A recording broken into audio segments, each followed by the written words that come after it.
Good evening সবাইকে। তোমরা সবাই কেমন আছো? আর আমিও খুব ভালো আছি। আমার একটু নতুন ব্লগে তোমাদের অনেক অনেক স্বাগতম। তো দেখো, বিকেলবেলায় কিন্তু বরমশাই বাইরে বেরিয়েছিল, মোমো নিয়ে চলে এসছে।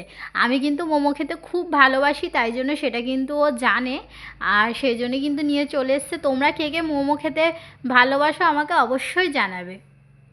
আর আমি কিন্তু মোমো ফেভারিট আমার। যদি বাইরে বেরিয়ে বলো তুই কি খেতে চাস, তাহলে আমি বলবো আমি মোমোই খেতে চাই।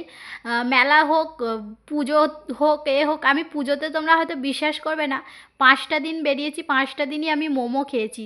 দেখো, ফুচকা, চাউমিন, এগরোল এগুলো অপশনাল, কিন্তু আমার মোমো থাকতেই হবে। এতটাই আমার প্রিয় হয়ে গেছে মোমোটা ওঠার পর। দেখো, মোমো জিনিসটা কিন্তু কিছু বছর আগেও ছিল না, এই মোমো জিনিসটা কিন্তু আজ কয়েক বছরেই কিন্তু আমাদের মধ্যে একটা জিনিস তৈরি হয়েছে, মোমোটা। যাই হোক, এখন কিন্তু সব ঢেলে নিয়েছি। আর এটা 6টা কি 7 পিস ছিল, আর এর দাম নিয়েছিল হচ্ছে 70 টাকা। বর্মশাই আমাকে সেটাই বলল। আর একটা শুধু মোমো বাবুকে দিয়ে দিলাম। দেখো, বাবু কিন্তু ওসব সস ফস তো খেতে পারবে না। আর এই যে ও কিন্তু ঘুরে ঘুরে কী সুন্দর খাচ্ছে দেখো। আর এই যে লাল যে সসটা ছিল, মানে যেটা আর কি খুবই স্পাইসি ছিল, এতটাই ঝাল ছিল।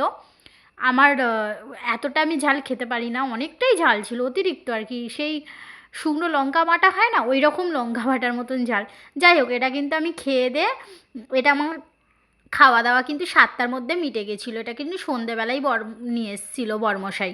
যাই হোক, এখন কিন্তু রাত্রিরে রান্না করব, চলে এসেছি রান্নাঘরে। এখন পেঁয়াজটা প্রথমে ভেজে নিচ্ছি। আজকে করব হচ্ছে ঘুগনি। ঘুগনিটা আমি প্রেশার কুকারে বসিয়েছি, আর ওইদিকে রুটি করছি, সেটা তোমাদের দেখালাম।